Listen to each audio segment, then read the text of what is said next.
Bonjour à toutes et à tous.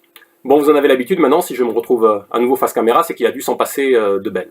Et effectivement, ce mardi, les ministres du commerce des différents pays de l'Union européenne étaient réunis pour décider de nouvelles modalités d'adoption des traités de libre-échange. Alors qu'ont-ils décidé? Eh bien, rien moins que de se passer désormais de l'avis des parlements nationaux, que de se passer de l'avis des représentations nationales, que de se passer de l'avis des peuples concernés.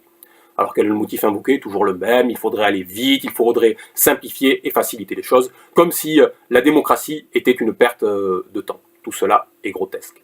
Alors le subterfuge est finalement assez simple. En s'appuyant sur une décision de la Cour de justice de l'Union européenne, ceux-là ont dit qu'un accord de libre-échange pourrait désormais se décomposer, se scinder entre une partie commerciale et une partie investissement. La partie commerciale regrouperait quasiment l'ensemble de l'accord, sauf que la compétence commerce est une compétence qui a été transférée à l'Union européenne à travers le traité de Lisbonne. Et il n'y a donc besoin que de l'avis du Parlement européen pour adopter la partie et le volet commercial. Les États, eux, auraient juste à se prononcer sur la partie investissement. Alors bien sûr, à Bruxelles, on nous dit « oui, mais il y a des garde-fous, les États décideront au cas par cas de cette éventuelle scission ».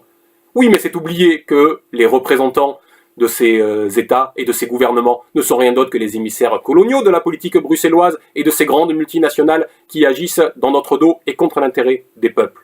Autrement dit, on donne la main complètement à la fois à l'Union européenne et à ses représentants pour contourner les représentations nationales.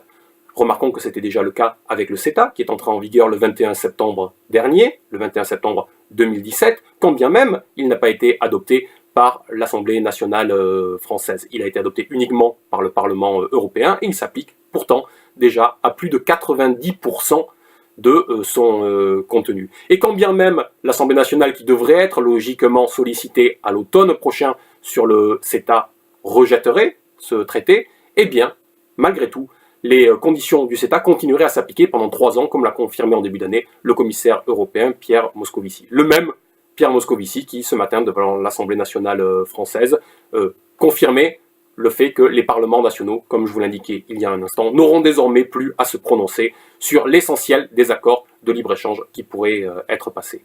Voilà comment on dessaisit le peuple de sa souveraineté, voilà comment on contourne la représentation populaire et le peuple lui-même. C'est ce que j'évoque dans ce petit livre « Alerte à la souveraineté européenne, la chimère de Macron contre la souveraineté populaire ». En tout cas, en 2019, lors des élections européennes, nous savons à quoi nous en tenir. Il faudra que tout cela dégage pour que le peuple reprenne en main sa souveraineté et sa liberté de décision. À bon entendeur, salut les amis.